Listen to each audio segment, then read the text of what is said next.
Okay, I think everything is ready.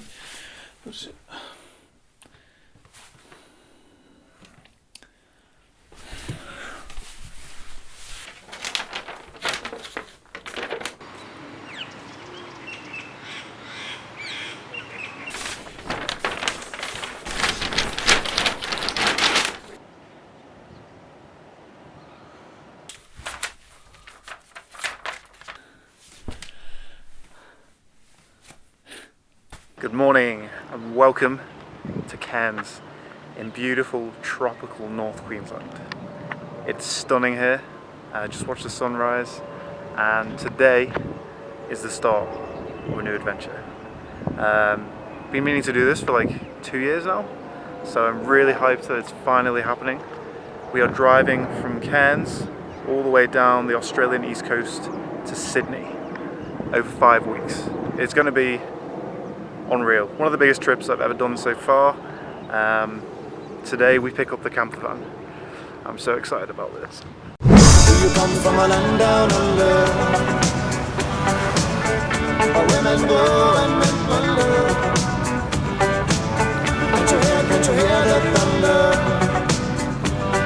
You better run, you better take cover. Oh come on. You really thought I was going to start this series with anything else but Land Down Under? This is an Australian road trip travel series. Of course I'm going to... Welcome back.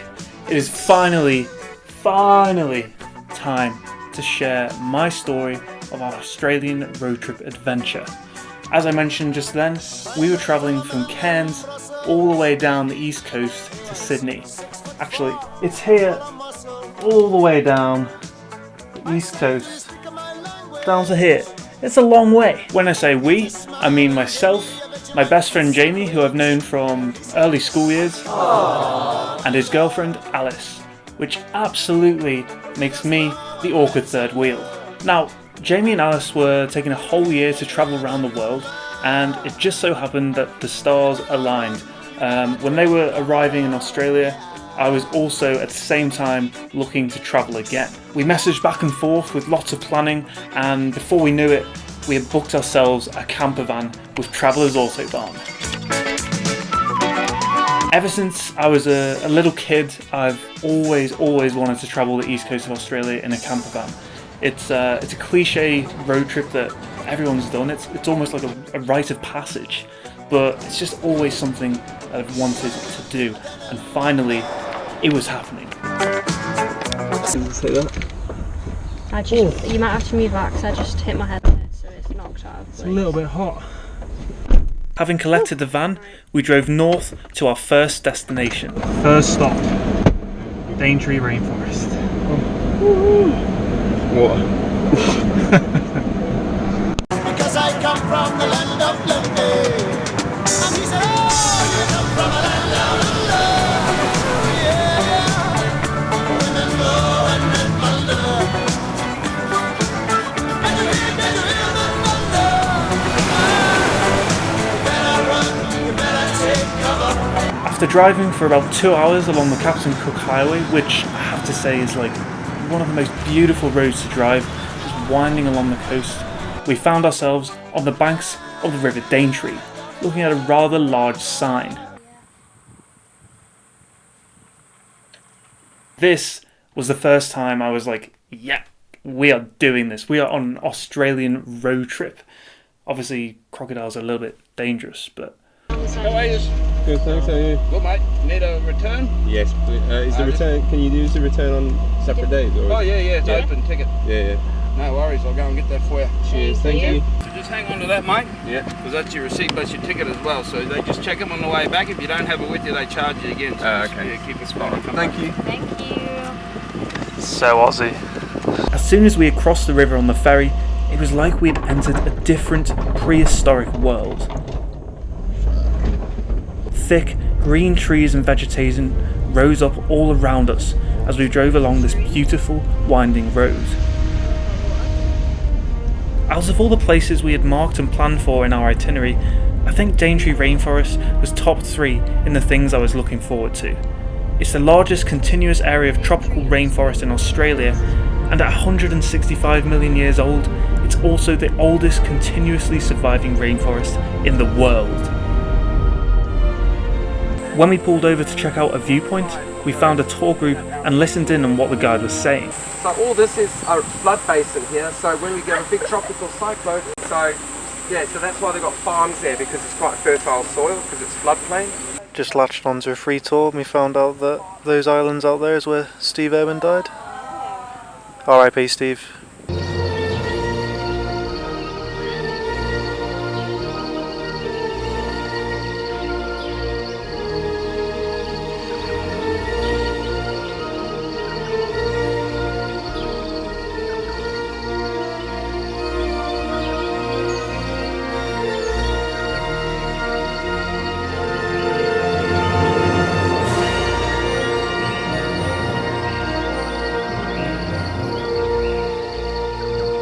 As the sun began to set, we continued further into the rainforest, heading towards our final destination for the night. Okay, first day of driving is done. Went pretty well. We are now in Daintree Rainforest, Cape Tribulation. This place is unreal.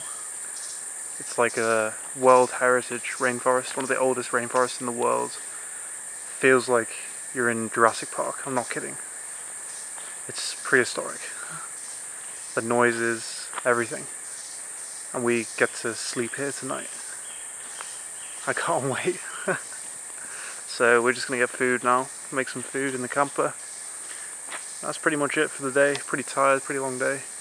Tomorrow we're gonna get up sunrise and then go on a hike, and I'll show you more of this incredible place.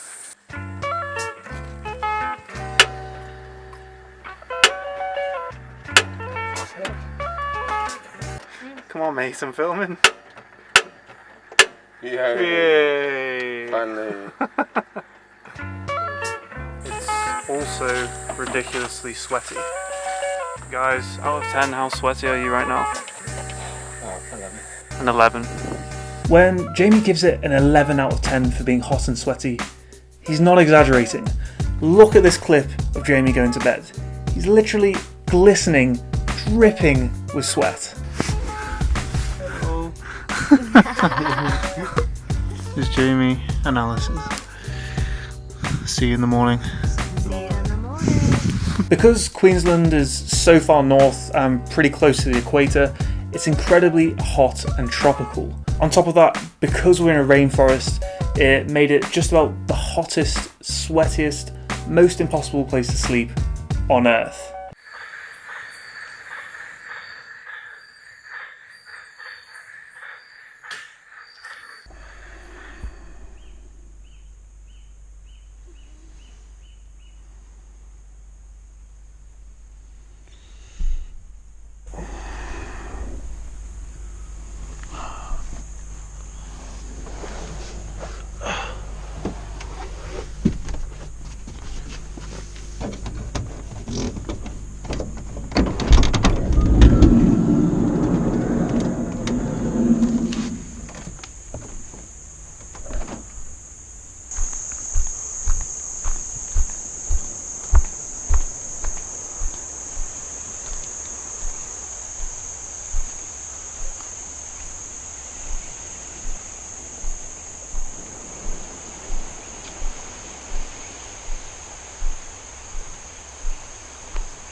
Stage. Oh, it's been a while now.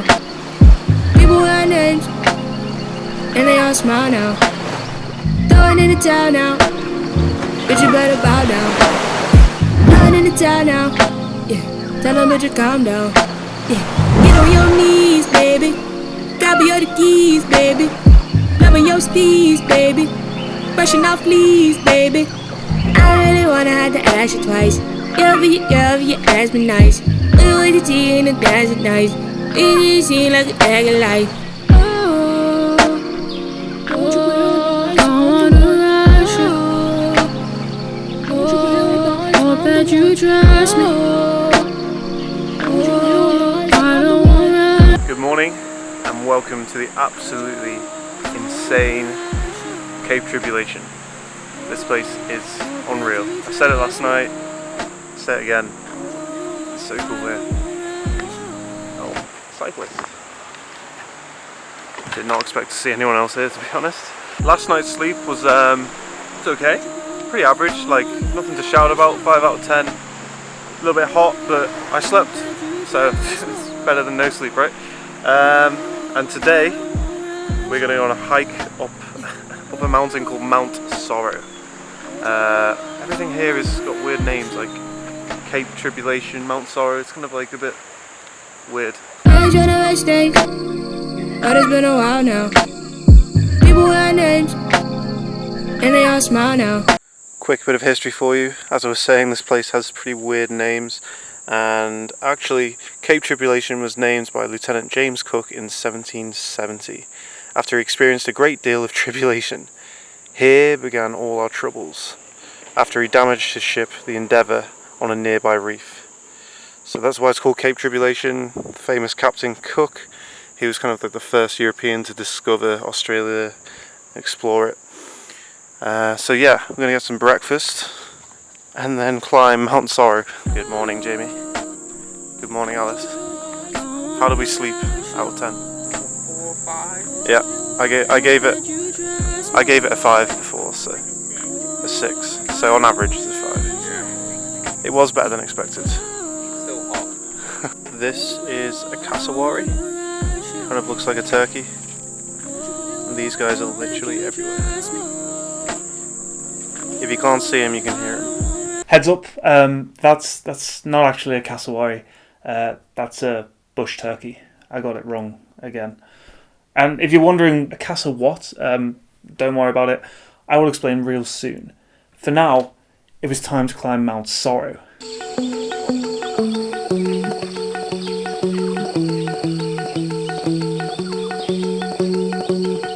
Took off from paradise. I landed in the jungle. I spent the whole time lost in the clouds.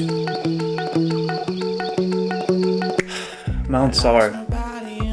The name probably should have made us think twice, to be honest, just looking at the name Mount Sorrow. But yeah, this is an interesting climb. When you're planning a bushwalk in Australia, there's a few good websites you should use to check out the trail first. You can find out what you'll need, what to prepare for, how long it takes, and they also rate the difficulty of the walk. There's the easy stuff that anyone can do, just says easy, and then there's the hard stuff, which is rated as like expert, as in experienced bushwalkers only, as in do not attempt this if you haven't got like 20 years bushwalking experience. We didn't know any of this at the time, and we just threw ourselves into the deep end. Immediately, we were surrounded by thick, dense, humid rainforest. Much like the night where the humidity had made it really hard to sleep, funnily enough, the humidity was now making it really hard to climb a mountain. We were sweating buckets. As you can probably see, I'm dripping in sweat. It's so humid here. Pretty quickly, we realised that this trail was not walked frequently. It was really overgrown. Like, in some parts, you couldn't really tell where you were supposed to go. There were just these small orange markers you'd occasionally find on a tree, just to let you know you were heading in the right direction. So we found ourselves ducking and weaving through all this prehistoric undergrowth. I've been to a few rainforests before, but this one is just, I don't know, prehistoric. I literally feel like you're walking through Jurassic Park.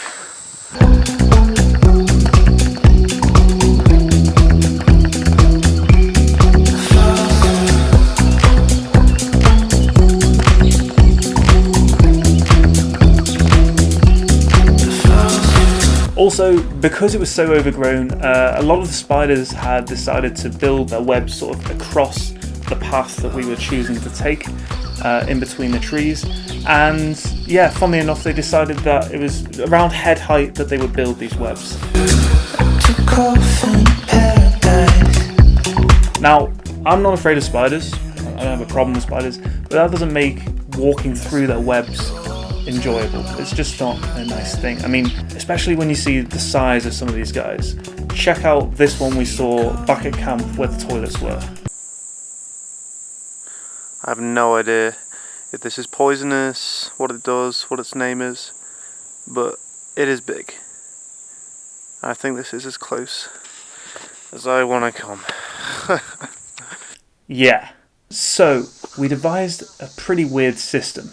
We look pretty weird right now because as we're walking along the path there's these giant spider webs everywhere. So we're like walking and moving our sticks around like a wand. We look really stupid. But I'd rather that than get a face full of spider.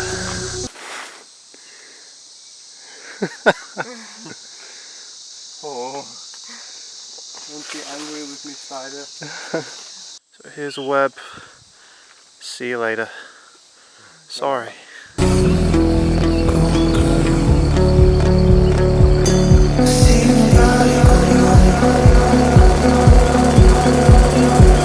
This was turning into a real adventure. It was like no one had been here before. We weren't walking a trail, we were actually forging the trail ourselves. Just cutting through the rainforest, all of these branches and thick thorns like pulling at your skin. Oh, it was weird. It was definitely, as it said, expert bushwalkers only. About halfway up, we came across a real problem. Okay, we've hit an abrupt stop. This tree here has sort of like fallen all the way across the path we're supposed to be taking, and there's really like no other way around it. I'm a bit confused what to do. At this point, we'd already put in a fair amount of time and energy just to get here, so there was no chance that we were going to turn back now. We did discuss it. We were kind of looking at the tree thinking, is this where it ends? But for some stupid reason, like in hindsight this is really stupid, I dived off into the bush and tried to find a way around, which is just, you know, there's snakes, there's all sorts, really stupid. But I found a way. Okay, so this was the path. Jamie and Alice are over there somewhere. I had to come around through the bush. I found a way so we can make it through, but I need to go back and get them. Oh man, I'm coming.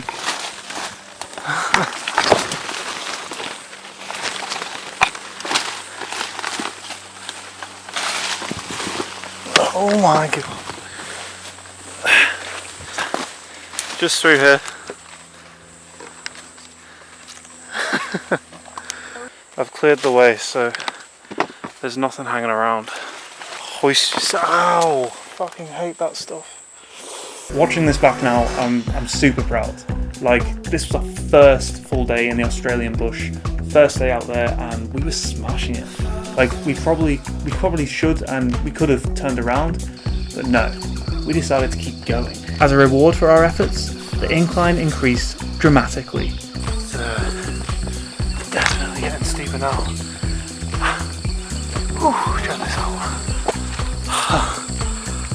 All the way up. At one point, we had to haul ourselves up by a rope. This was now full Indiana Jones stuff.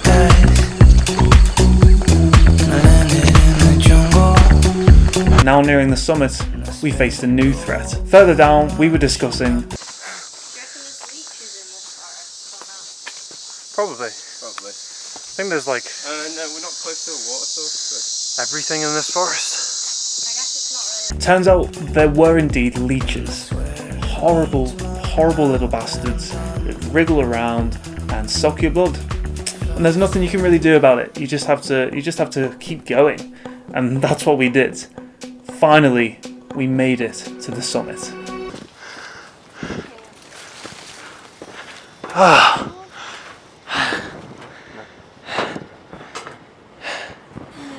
Oh my god. How are you feeling? Knackered. That was hard.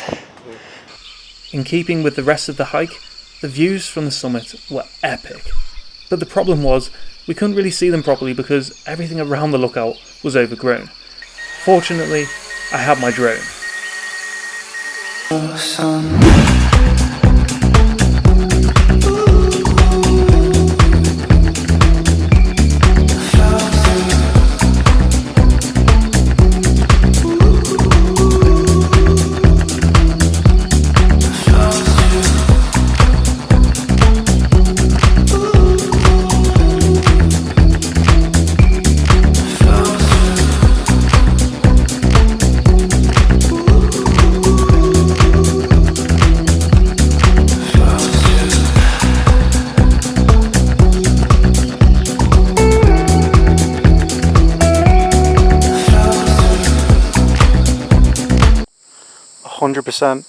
There is something horrible living in that hole. Don't know what it is. Don't plan on finding out. It looks... no.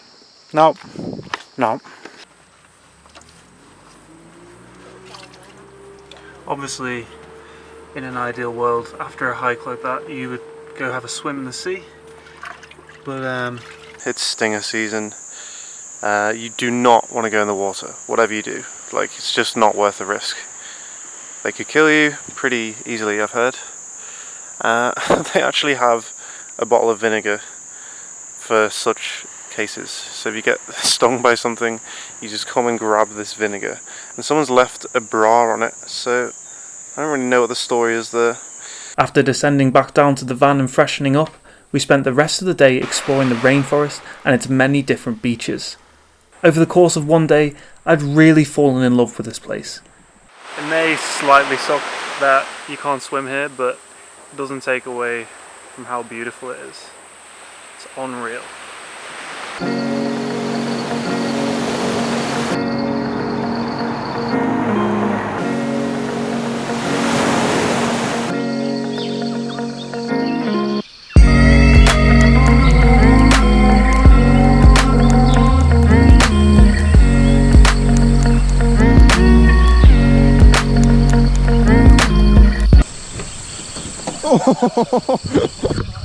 I have nothing to say about that. Go on, get your flip-flop, mate.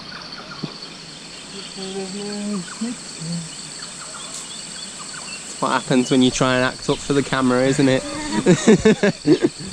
I'm like genuinely running out of superlatives to describe this place. We've been here like 24 hours. It's so fucking cool. One of the best places I've been to so far, I think. It's beautiful. As our second day drew to a close, we cooked up dinner and headed to bed.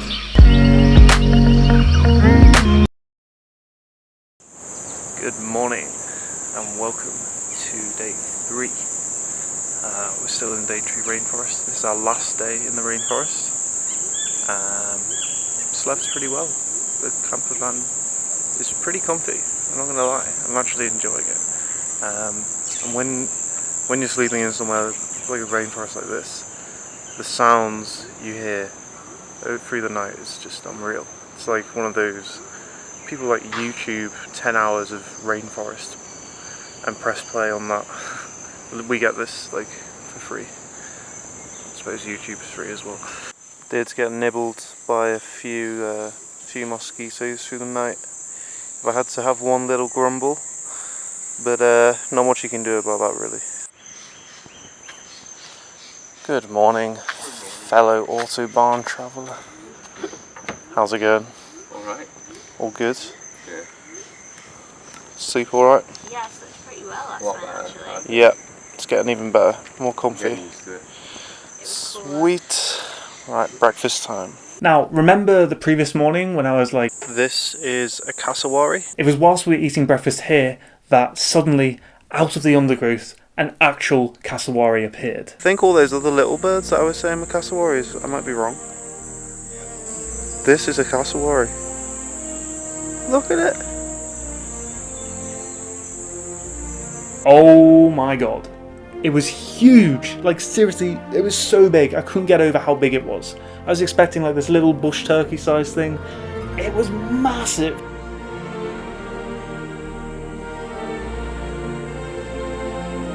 I couldn't get over like how prehistoric it looked, with like the thing on the top like a velociraptor, the colours. It was like something from a different era, a different planet. It's literally like a dinosaur. Cassowaries are indeed a highly endangered species, and you can only find them here in the far northern tropics of Queensland or Papua New Guinea.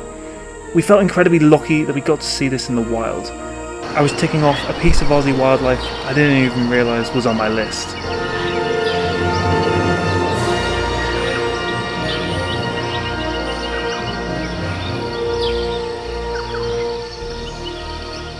Our last day here was spent driving along the winding roads again, without too much of a solid plan.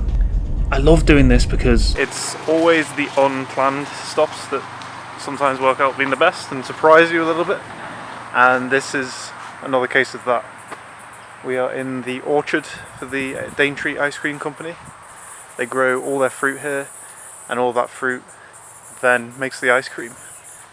And yeah, it's awesome. Would not have expected to find an ice cream company in the rainforest. Rub my fingers crossed to open all your teeth. seriously, best ice cream I've had. I'm not joking. It was all made fresh, right there, and we could do a tour of the orchard, see all the fruit they were growing, read more about it. It was really, really interesting, and who doesn't like ice cream on a hot day? Highly recommend visiting if you're ever in this part of the world. Jamie, can you read the breadfruit description again, please? Yeah. What was breadfruit? So this is a staple food of many Pacific Islanders. It was associated with Captain Bligh and the Bounty when he transported large quantities of breadfruit plants from Tahiti to the West Indies. It can also be used to make chips. Very interesting. I know.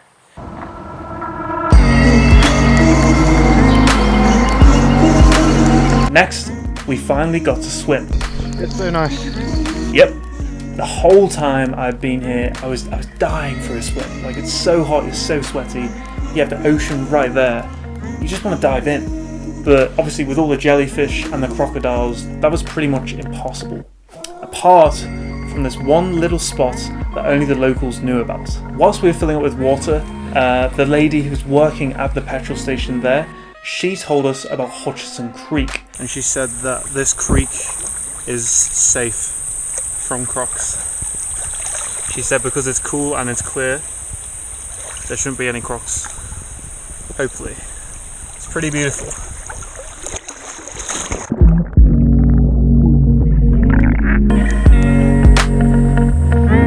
Folded every page you wish you could have written. Oh, but I could try to show.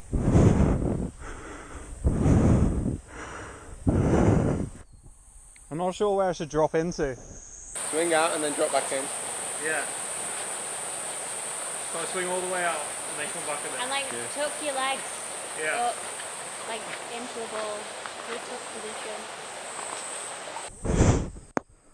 So now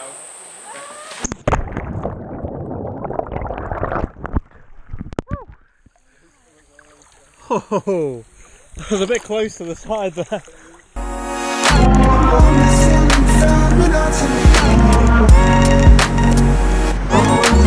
Finally refreshed, we began driving back out across the Daintree River.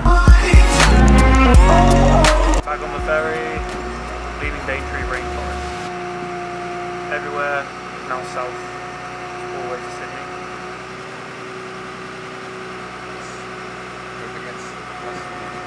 Yeah, less humid, maybe. On the way south, we made a stop at Mossman's Gorge, which is another incredibly beautiful rainforest. This was like hiking Mount Sorrow, but without all the problems and danger.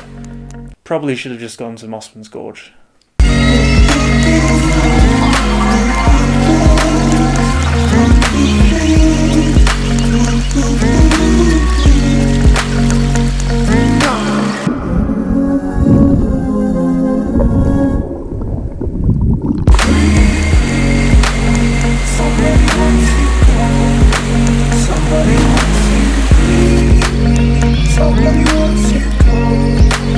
Somebody wants you.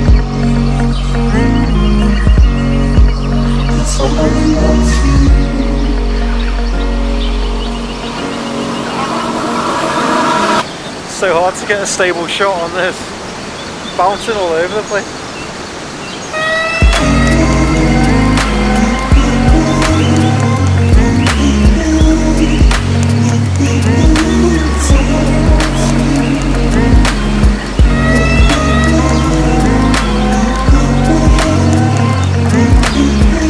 With the day drawing to a close, we headed back to Cairns, ready for the next adventure.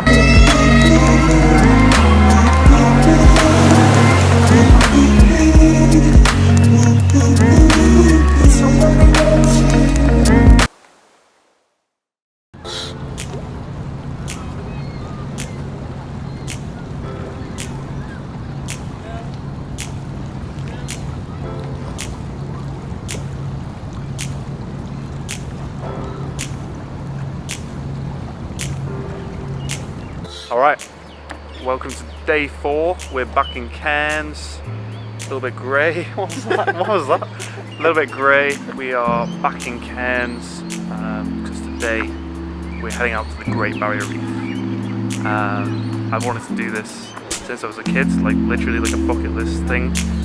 Great Barrier Reef. I can't wait. It's gonna be sick.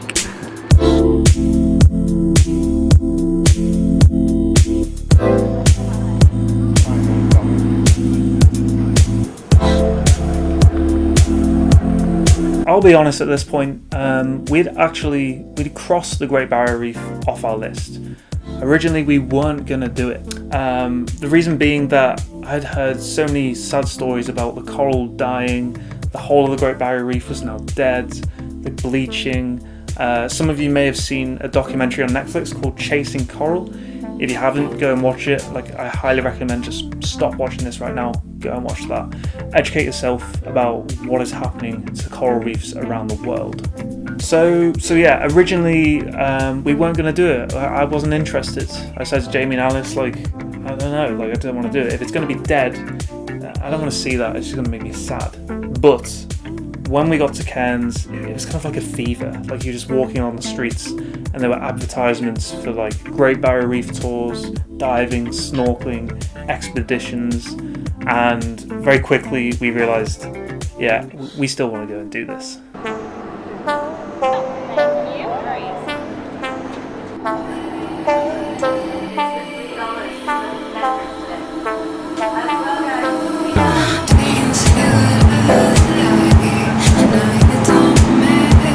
As we made our way out to sea, we had some experts introduce everything and talk to us about the reef and some of the things we could expect to see.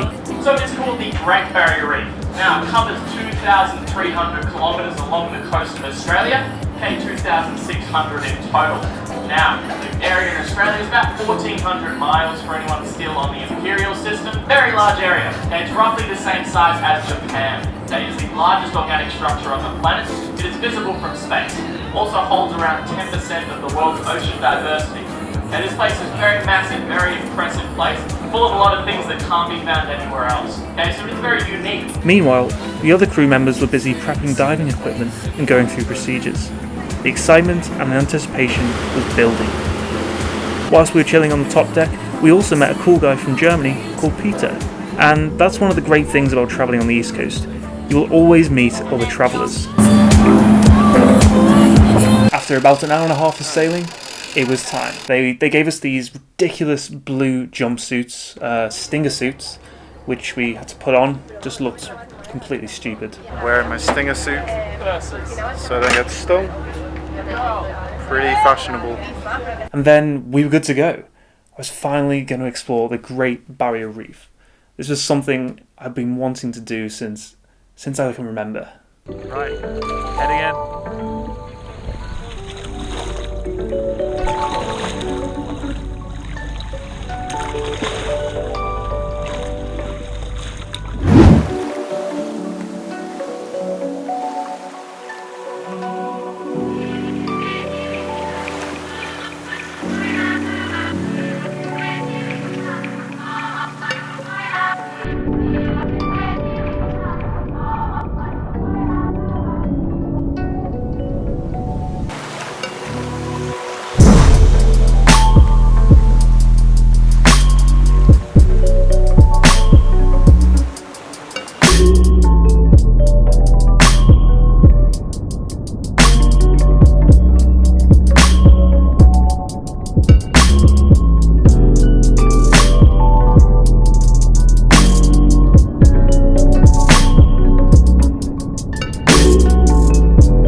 really surprised by how beautiful the reef was. It was still alive, intact. We saw so many beautiful things, including turtles.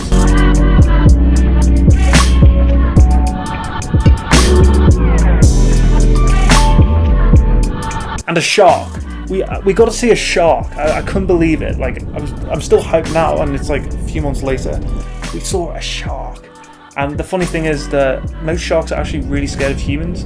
As soon as they see a human, they want to swim away. So he went as fast as he could, and we were kind of all chasing after him with our GoPros. Back on the boat, we tucked in to a delicious lunch as we headed to the second reef. It's good, eh?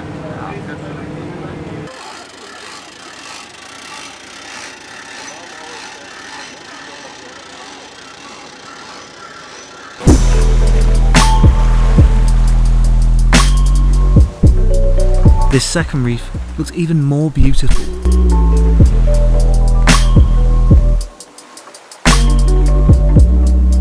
But looks can be deceiving.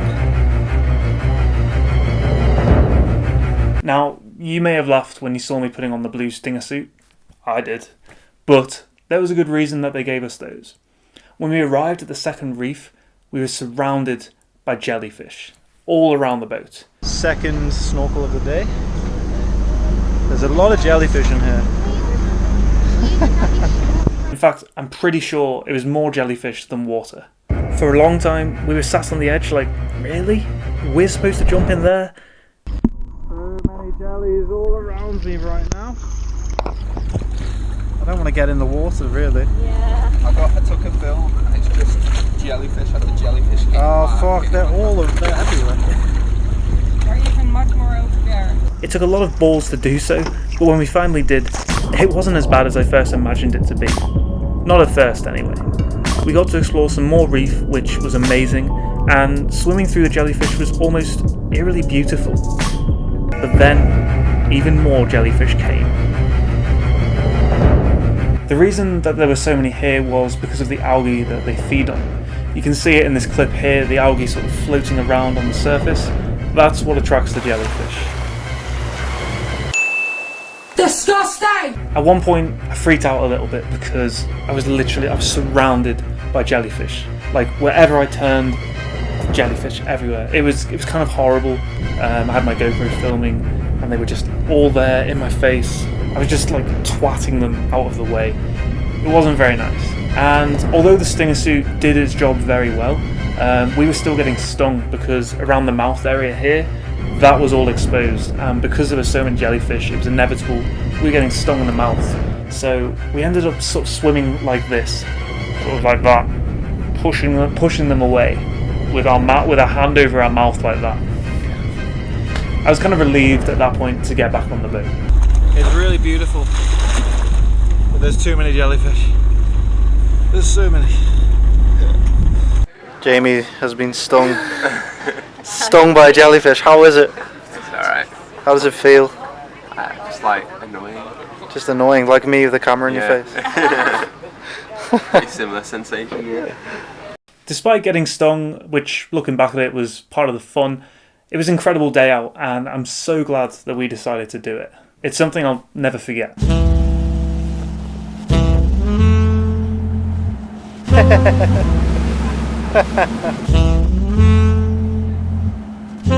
Like I said earlier, if you haven't watched Chasing Coral, please go and watch it. I highly recommend you go and do so. Our coral reefs are some of the most beautiful, fragile ecosystems on the planet. They're super important, and we can't afford to lose them. I was happy to learn that for each person who pays to go out to the Barrier Reef, there's a reef tax from each payment that goes towards maintaining and protecting the reef, which is an awesome idea.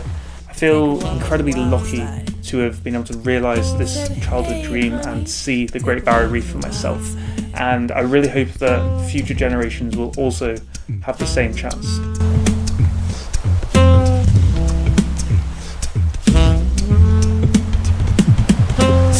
Thanks guys, thank you very much. Bye.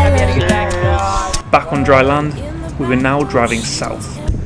Onwards! Our first few days of the road trip had been unreal, and I couldn't wait to find out what else Australia had in store for us. Hey babe, take a walk on the wild side. Said hey babe, take a walk on the wild side. Oh,